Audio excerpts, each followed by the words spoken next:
Bonjour mesdames, messieurs. On a pris un tout petit retard dû à des petits problèmes de compatibilité entre différents ordinateurs, mais c'est peut-être aussi la même chose après avec notre sujet sur la colère et les repentirs des dieux.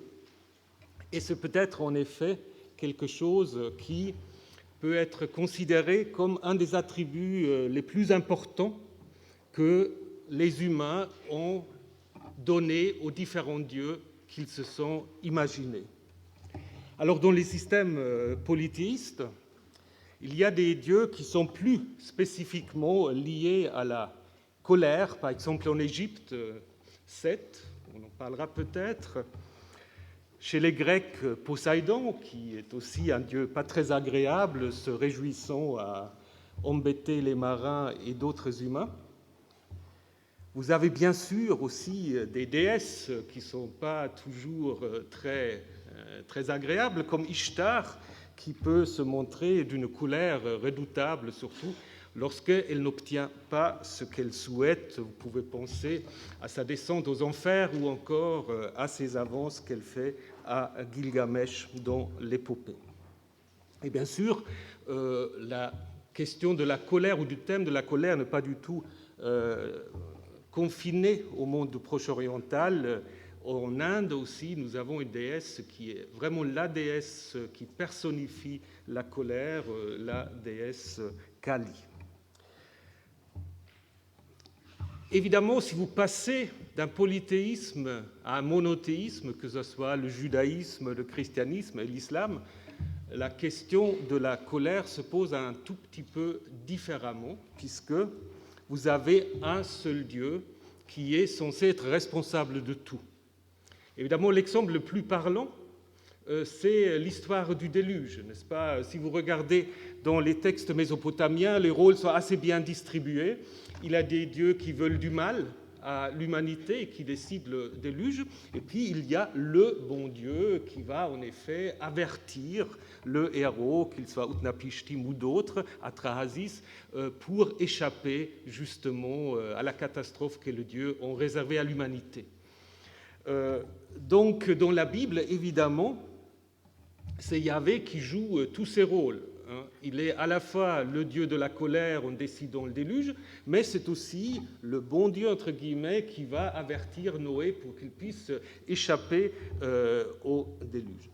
Et donc, pour les polythéismes, il n'y a pas tellement de problèmes. Il y a des dieux qui sont en effet des dieux plus particulièrement de colère, alors qu'il y a d'autres dieux qui sont plutôt du côté des humains.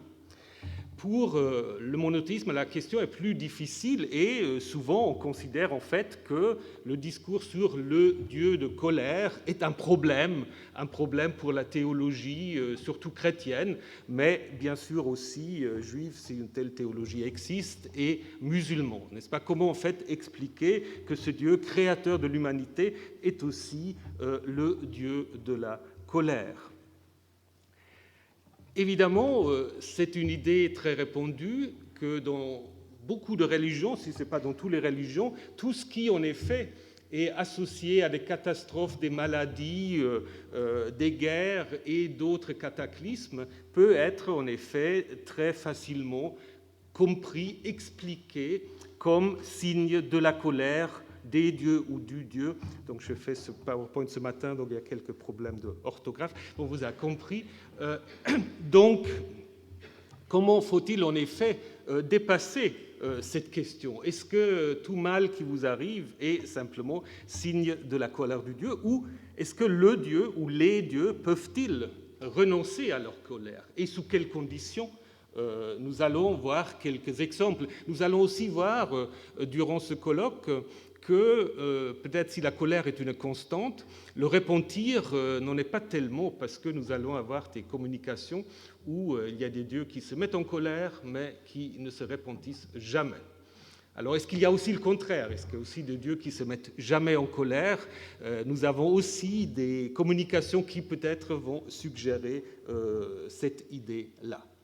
Donc, avant qu'on commence notre notre programme. Je dois vous signaler quelques changements. Vous avez peut-être reçu des programmes actualisés. Ce n'est pas des changements très importants, c'est des changements qui sont dus à des indisponibilités des uns et d'autres. Donc vous aurez droit à toutes les conférences. Il n'y a pas une conférence qui est donc éliminée, seulement il y a eu quelques changements. Donc aujourd'hui, à la place de John Scheid, à 12h30, c'est Jean-François Landolt qui va nous parler de la question de la colère de Dieu dans le livre de l'Ecclésiaste ou Qoéleth.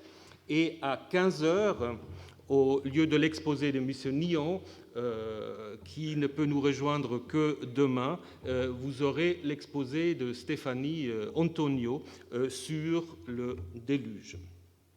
Demain, donc, par conséquent, vous avez à 12h15 la contribution de John Scheid sur les dieux à Rome, qui apparemment ne se répétissent jamais. Et puis à 15h, donc, Christophe Nihan, qui a changé aussi l'intitulé de sa communication, qui désormais s'appelle « Excès et démesure de la colère divine dans la Bible hébraïque ». Voilà les changements les plus importants. Autrement, le programme reste tel que vous l'avez reçu. Donc vous avez vu que c'est un programme assez chargé. J'aimerais encore une fois rappeler qu'il est très important qu'on respecte quand même grosso modo le temps qui est imparti à chacun. Donc les présentateurs ont une demi-heure, mais une demi-heure tout compris. C'est-à-dire si vous parlez 30 minutes, on ne pourra pas prendre des questions. Et donc tous les présidents des séances ont reçu le consigne, on va encore le recevoir, que de couper alors drastiquement après ce temps imparti. Donc parfois on va vous avertir, parfois pas, mais après 30 minutes, donc on coupe les micros. Donc faites de sorte que vous pouvez quand même entrer un tout petit peu aussi en débat avec la salle. Et nous avons, si vous regardez votre programme, nous avons aussi prévu des petits moments de discussion à la fin d'une demi-journée où, en effet, on peut revenir sur les conférences de la matinée ou de l'après-midi.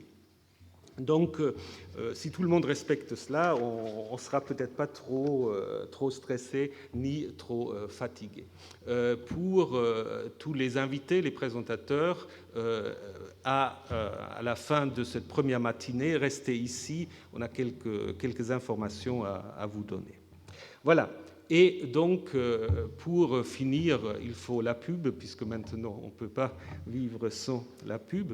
D'ailleurs, dans la pub aussi, vous avez beaucoup de colère de Dieu, mais je n'avais pas le temps de... Je voulais aussi vous parler des jeux vidéo où il y a la colère de Dieu, qui est très, très important, mais ça, vous pouvez vous informer. Donc, la pub, c'est l'apparition de la numéro 55 de la revue Semitica. Donc, l'année dernière, nous avons pu vous présenter 54, donc... sorte de résurrection avec quelques années d'absence. Maintenant, nous avons donc le plaisir de vous annoncer la parution et la disponibilité de cette revue dans laquelle, en fait, ont contribué un certain nombre de personnes qui vont aussi s'exprimer durant ce colloque, notamment Jean-Marie Durand, Michael Guichard et d'autres personnes que vous allez découvrir. Il y a aussi un article de Israël Finkelstein qui nous a fait le plaisir de venir l'année dernière. Donc, vous pouvez acquérir cette revue à un prix tout à fait intéressant auprès de Michael Burki. Je ne sais pas où il est, Michael Burki. Voilà. À la pause, il se fera un plaisir de vous expliquer tout ça. Préparez vos chéquiers. Voilà. Alors, donc, sans trop tarder et pour respecter le temps qui nous est donc donné, je vais tout de suite donner la parole au professeur Dominique Charpin, qui va en effet ouvrir ce colloque avec une question évidemment qu'on pose dans beaucoup de religions, la défaite, conséquence de la colère divine, la théologie de l'histoire à Alep d'après les archives royales de Marie.